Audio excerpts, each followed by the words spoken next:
नमस्कार विद्यार्थी मित्रांनो, welcome to the job update Marathi. जिल्हा न्यायालय भरती 2023-24 शिपाई हमाल व लिपिक या पदाचा निकाल जो आहे तो लागलेला आहे आणि आता नवीन सप्लिमेंटरी यादी लागणार की नाही याच्याविषयीच माहिती जी आहे ती समोर आलेली आहे आणि तीच अपडेट तुम्हाला आजच्या व्हिडिओच्या माध्यमातून तुम्हाला देणार आहे. सर्वात प्रथम म्हणजे मित्रांनो 17, 18 आणि 19 मार्क असलेल्या विद्यार्थ्यांना संधी मिळणार की नाही किंवा काय विषय होणार या सर्वांविषयीचे तुमचे डाऊट जे आहे ते आजच्या व्हिडिओच्या माध्यमातून क्लिअर करणार आहे. त्यामुळे चॅनल जर नवीन असाल तर चॅनलला लगेच सबस्क्राईब करून घ्या आणि चालूमध्ये व्हिडिओला एक लाईक देखील नक्कीच करा. सर्वात प्रथम तुम्हाला सांगतो कोणत्या पदांचा निकाल जो आहे तो लागलेला आहे. तर ज्युनियर क्लर्क निकाल जो आहे तो लागलेला आहे. सर्वात प्रथम 2 याद्या ज्या आहेत त्या लागलेल्या आहेत.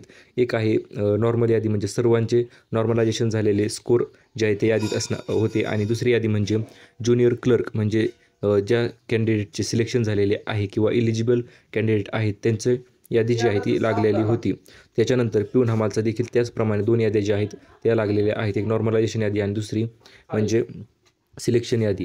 आता सर्वात प्रथम म्हणजे भरपूर विद्यार्थ्यांना चांगले प्रकारे गुण जे आहे ते पडलेले होते. आता तुम्ही इथे स्क्रीनवर पाहू शकता जिल्हा न्याय रिक्त पदे यामध्ये मित्रांनो निवड यादीमध्ये 55 आणि प्रतीक्षा यादीमध्ये 14 विद्यार्थी जे आहेत ते घेतले जाणार आहेत. आता भरपूर विद्यार्थी विचारतात सर प्रतीक्षा यादीमध्ये घेतल्याच्यानंतर आमचे सिलेक्शन होणार की नाही. तर एक गोष्ट लक्षात घ्या, प्रतीक्षा यादीचा काय विषय असतो तर प्रतीक्षा यादी जर नाव आले तर पुढील येणाऱ्या न्यायालयाच्या 2 वर्षाच्या भरतीत म्हणजे आजपासून ह्या भरतीपासून पुढे 2 वर्ष जर जाहिरात आली तर त्या जागेवर प्रतीक्षा यादीतील मुलांना डायरेक्ट चान्स जो आहे तो दिला जातो. अशा प्रकारे प्रतीक्षा यादी जी आहे ती असते. आता सर्वात प्रथम महत्त्वाचा राहिला म्हणजे सप्लिमेंटरी यादी लागणार की नाही. तर एक गोष्ट लक्षात घ्या, 2018 साली एक सप्लिमेंटरी यादी जी आहे ती लावण्यात आली होती. परंतु मित्रांनो यावेळेस न्यायालयाची प्रोसेस जी आहे ती थोडी स्ट्रिक्ट आहे. तुम्ही स्टेनोग्राफरच्या रिझल्टमध्ये तर एक गोष्ट पाहिलेलीच असेल की स्टेनोच्या रिझल्टमध्ये जवळपास काही जिल्ह्यात सर्वच अपात्र जे आहेत ते झालेले आहेत. आता अपात्र कशामुळे झाले तर स्किल विषय किंवा इतर काही गोष्टीमुळे ते जे आहे ते अपात्र झालेले आहेत विद्यार्थी.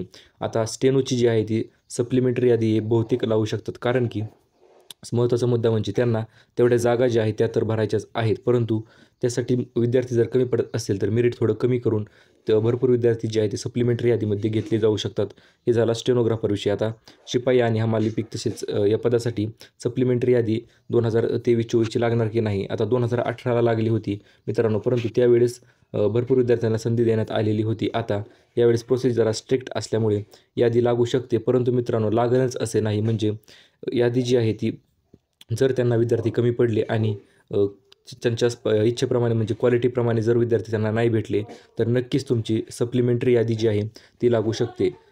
परंतु मित्रांनो त्या टायपिंगसाठी जर विद्यार्थी खूप अपात्र झाले तर त्यांना सप्लिमेंटरी यादी जी आहे ती लावावीच लागेल. त्याच्याशिवाय त्यांना पर्याय राहणार नाही, कारण की जिल्हा न्यायालयात पदे जी आहे ते रिक्त ठेवणे त्यांना ठेवणार नाही ते थोडक्यात.